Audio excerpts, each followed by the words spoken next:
Hey everybody, and thanks for tuning in. Today I'm going to be talking about the Thorn. I know I haven't done a video in a little while.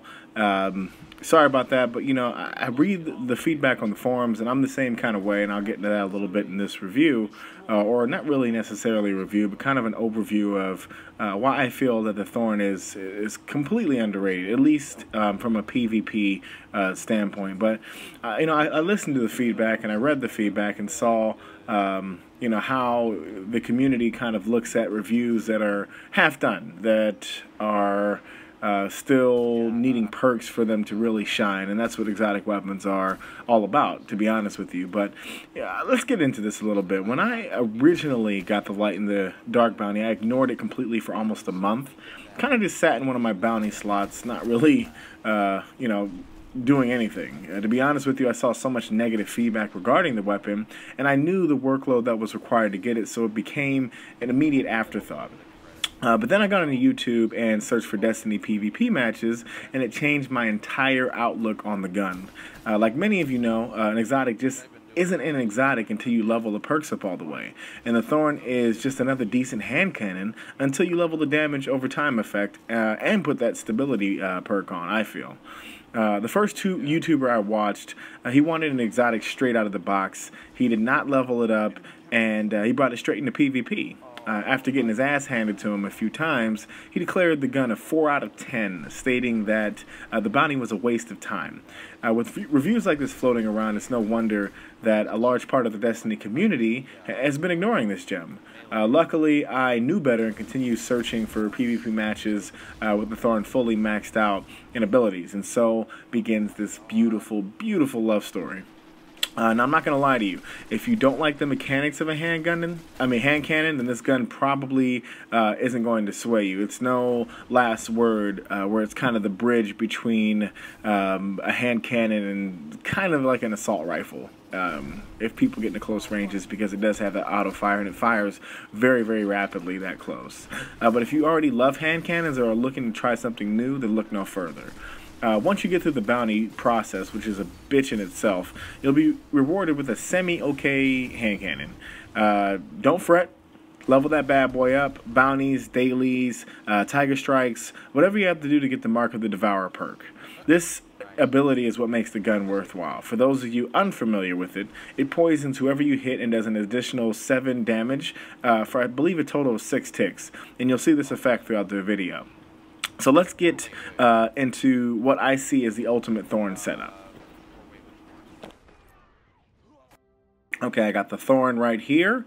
It looks as though you can see I haven't gone through all the damage perks, but for our purposes, as far as PvP, I have all the main benefits unlocked. So let's go through it. First is going to be accurized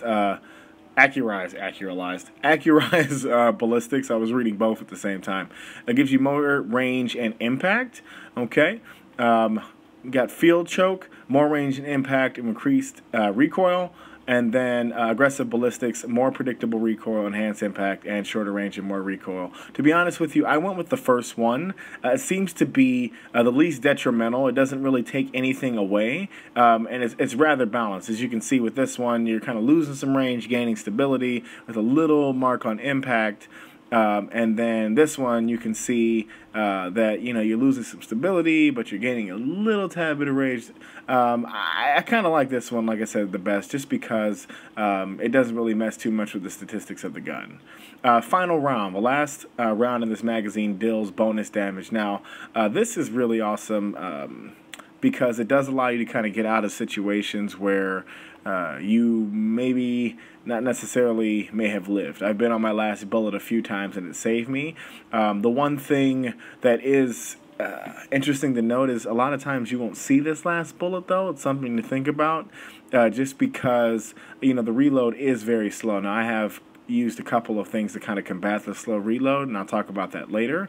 But for the most part, after you get a kill, most people will kind of look to reload so they can be ready for the next gunfight, considering there's only 6 rounds in the mag, or in the clip.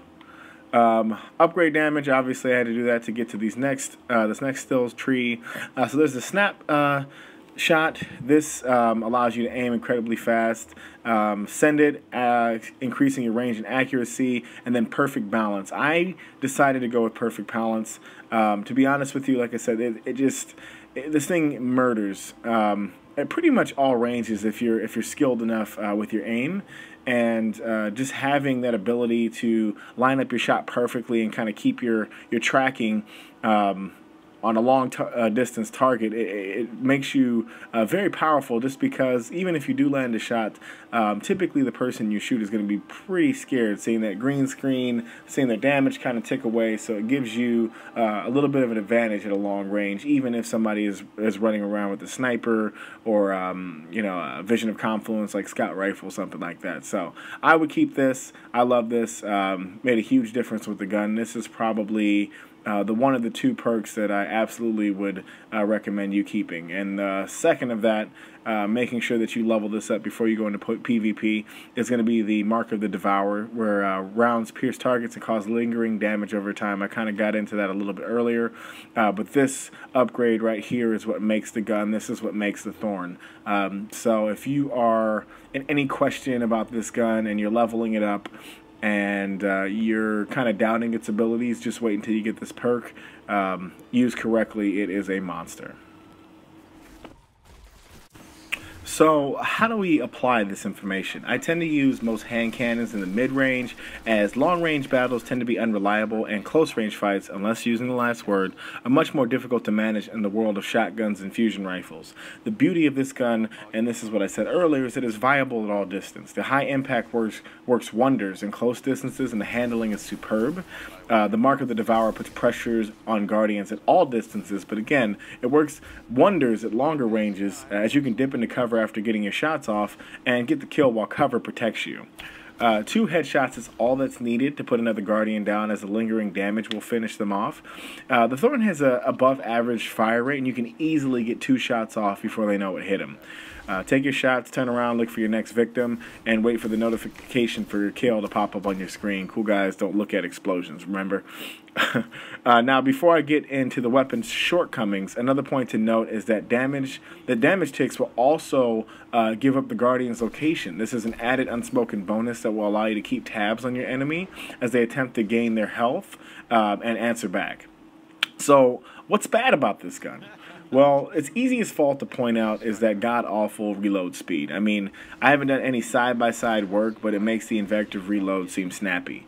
A lot of times you'll be facing multiple enemies, and if you don't make those 6 shots count, you're going to be in a bad spot. And this brings me to my next shortcoming. If there were 10 bullets in the chamber, you may not notice that reload speed as much, but considering you are frequently running on empty, you can't help but notice the 6 bullets provided. How I combated this was purchasing armor from the Vanguard that specifically went toward increasing hand cannon reload speed. This made an immediate and significant change to the time I spent reloading in matches. Another thing to note is the Gunslinger subclass also has a perk slot that increases reload speed as well, so that may be something worth looking into if you're frequently brandishing hand cannons. The next thing to remember is that hand cannons are precision weapons, and as such carry a high risk, high reward factor.